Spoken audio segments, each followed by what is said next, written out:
Егер чындап кыргызды карыздан кутулгуң келсе, урматтуу премьер-министр, өкмөт башчы, 100 уурунду билесин, бардыгы билет. Бардык кыргыз билет. 100 уурунду топто, ушундай кылып жыйна, айт.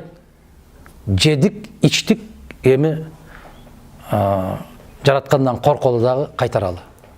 Де ушундай деп 100 уурунду карма. Анын 35-ин издештин кереги жок. Жээнбековдун чөнтөгүндө бар. Тизмеси барбы? Ошолор топтобойбу. 92 жаштагы премьер-министр кайрада Малайзияга келди, 92 жашта. Эмне кылды? 5 күндүн ичинде 50 миллиард доллар топтоп койду. Кимден? Уурлардан. Окудуңарбы? 50 миллиард долларды ордуна коюп койду. 5 күндүн ичинде. Кандай дейсиңер? Мана күйгөн, баягы камера үчүн иштебеген, камера үчүн намаз окубаган, камера үчүн соопчулук кылбаган, жетекчинин кыла турган иши ушул. Кабинеттен чыкпай эле жасай турганын жасап коет. Мана Өзбекстандын президенти Мирзиёев не деди кече чыгып?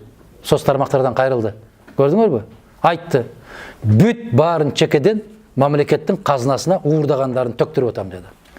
Gününü 1,5 milyon dollardan düşüp atат мамлекеттик казынага деди. Gününü дагы түшөт деди. Түшүп бүткөндөн кийин бул айвандар чыгып элдин алдында кечирим сурайт деди теледен. Мана ушундай болот күрөш жүргүзгөн киши.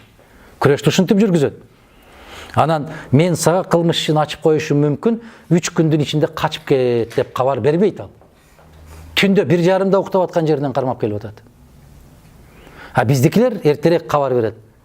Сен тезирээк кач.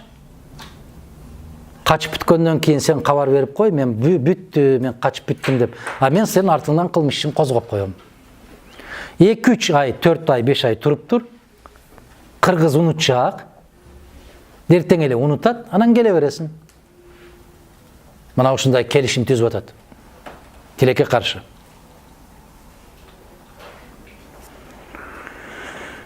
Ошондуктан жанагы Иштанберди кени боюнча башка кендер, Кыргызстандагы бардык кендер боюнча мен эчен жолу кайрылдым, дагы бир жолу кайрылам.